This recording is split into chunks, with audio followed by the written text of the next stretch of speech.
Mm-hmm. So that's where we expect the consolidation to happen, and therefore that's what we would like to discuss with you. Yep.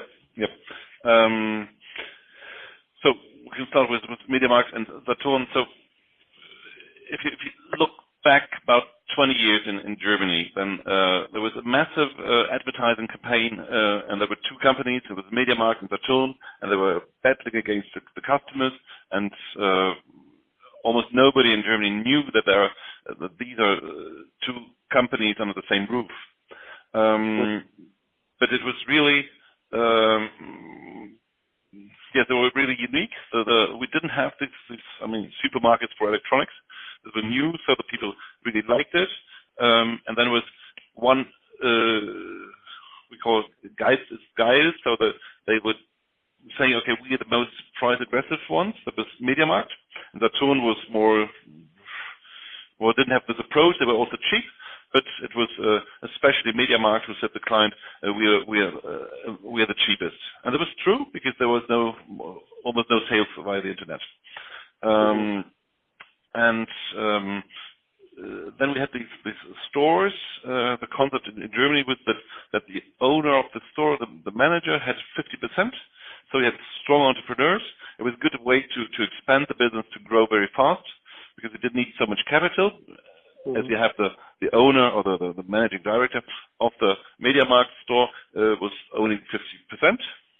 But of course, it was difficult to manage the whole company then, because you had more or less 100 little companies, and you didn't have the whole access to all stores.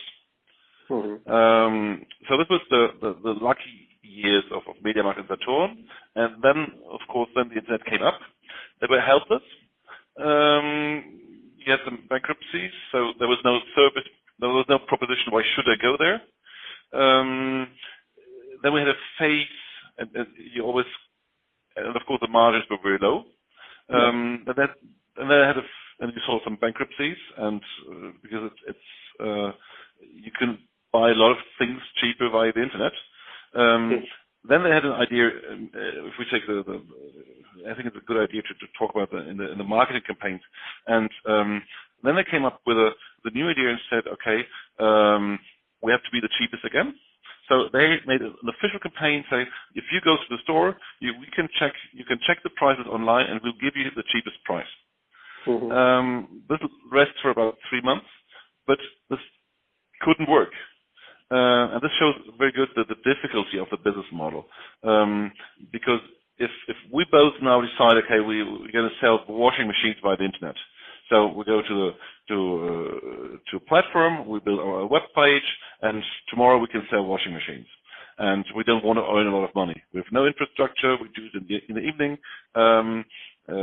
Or if we take sort of the private things, but also the Amazon, they have very low overhead costs for selling one washing machine.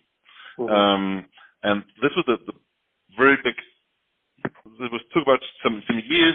They really made this mistake and said, okay, we are price aggressive again, but that's simply not possible. And so now they have to shift again and say, okay, how can we really differentiate? And this is first of all, of course, you have a variety of things to see, because normally a lot of people, they want to see the washing machine, they want to see the fridge, but just doesn't want to order it. So this is the variety, of course. This is one advantage. But the second thing is the service.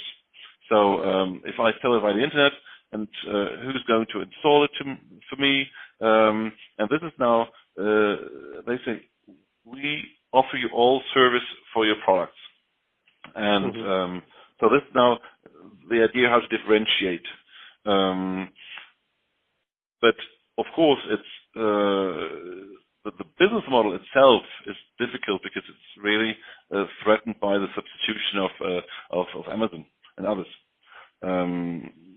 I think that the good news is there will be always some places where you can watch washing machines and fridges and TVs, but of course it will be limited. So I think the amount of stores will be reduced very much. So it's like the bookstores. It must be really huge.